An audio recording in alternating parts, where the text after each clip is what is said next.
going on the concept of faith and film, um, what are some scenes or some movies that have especially resonated with you that God has spoken to you from um, in a particular way? One for me was in a recent movie in The King's Speech. There's a scene where Colin Firth's character, who is the King of England, is having a conversation with Geoffrey Rush's character, who's his speech professor, essentially. And he's sitting in Westminster Abbey, getting ready for his coronation to be the king.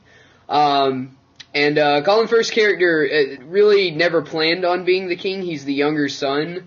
It wasn't exactly something he signed up for. He doesn't feel that he's worthy of the position because he has a speech impediment and he feels like it's just not his kind of thing. And so he's complaining about all of this to Geoffrey Rush's character. And he turns around and he finds Geoffrey Rush's character sitting with his feet up in the throne of St. James, which is, of course, only to be sat in by the King of England. And so he just freaks out. He says, "You cannot sit there. You absolutely cannot sit there. That is the throne of St. James." And Geoffrey Rush just looks at him and says, "I don't care. This is a seat. I was tired. I wanted to sit down." And he said, "You cannot sit there. Only the King of England can sit there." And he goes, "Well, you just told me yourself you don't want to be the king. You don't even feel like the king." And Colin Firth's character, and it's only in the moments where he's really angry is when he speaks the clearest, and he just says, "I am the king. I have a voice." And Geoffrey Rush just looks at him and says, "Yes, you do. I just needed to hear you say that." And he gets up and lets him sit in the throne.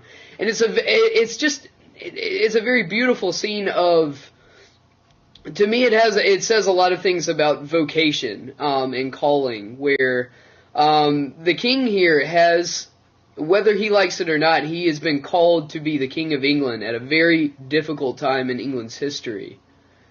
And he is not stepping up to that. He is not taking hold of that. And it takes a challenge from a friend. It takes a challenge from someone who really cares about him to realize that even if he is not worthy of what he's been called to, he has been called.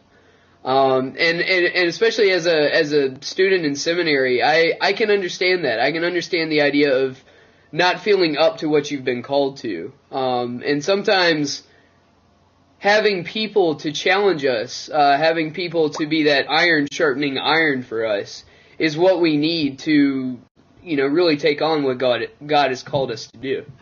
So I really just love that scene. I thought it was a very powerful scene in that movie, which is full of powerful scenes. One that I've thought of, if only for its simplicity and simplicity of message, is it comes from a little movie called Finding Nemo, that made by one of those Christian directors that I was referring to earlier, Andrew Stanton, making wonderful movies. Yeah, nice. But it's the simple premise of Finding Nemo. It's very parable-like in nature. It's a father pursuing the son that he lost. I love the scene where the ocean creatures are passing along the story of Marlin and his journeys and adventures to go across the ocean to find Nemo. And this line that concludes with, "It seems like there's absolutely nothing that will stop him or nothing he won't do to find his son."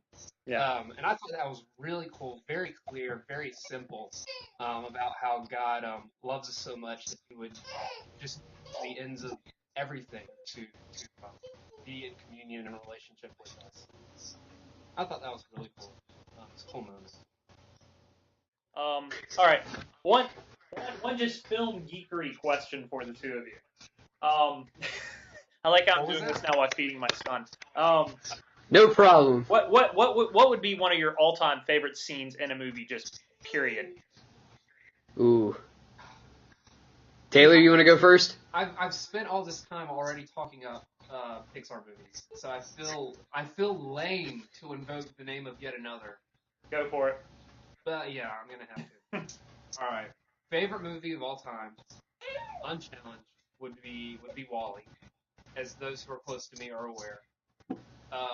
Favorite scene in Wall-E, favorite scene all time in cinema is when Wall-E brings Eve back to the truck after the big dust storm, and they go through that whole sequence where Wall-E shows her this world as junk, essentially. It's like this kind of magical wonderland of discovery for them. As he brings out, the Rubik's Cube and the feeders and the light bulb, and the iPod video, and then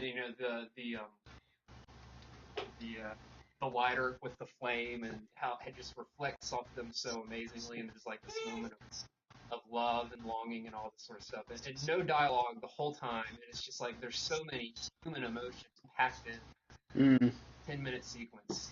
That when I saw it, it just took my breath away. Honestly, it was just the whole entire opening of that film is just a masterclass in pure movie making. I feel like.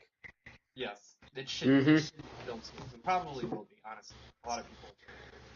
That is my favorite scene of all time. What about you, Teach? Well, I don't know if this one is my favorite movie scene of all time, but it's one of those that I think is just iconic, and it is one of my favorites at least.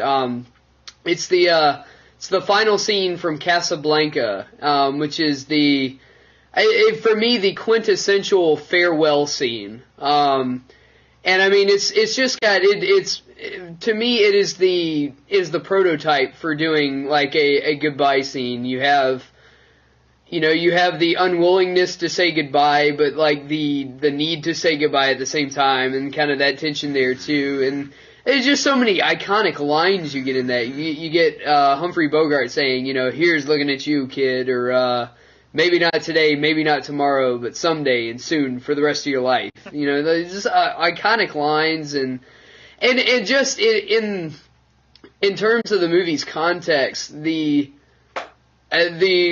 change that's happened in Humphrey Bogart's character of Rick going from this cynical, selfish person back to the selfless, heroic person that he really is deep inside. He's just kind of covered up, and that being like a metaphor for America's character a little bit going into World War II, having gone from this very selfish, very interned kind of place to being kind of having to play the part of a hero, and just kind of knowing that's the way that America saw itself at the time, and and it just a very interesting scene, and it doesn't matter how many times I watch it, I'm gonna quote it, I'm I'm still gonna wish that Ilsa stays with Rick, and it's not gonna happen, but you still kind of hope.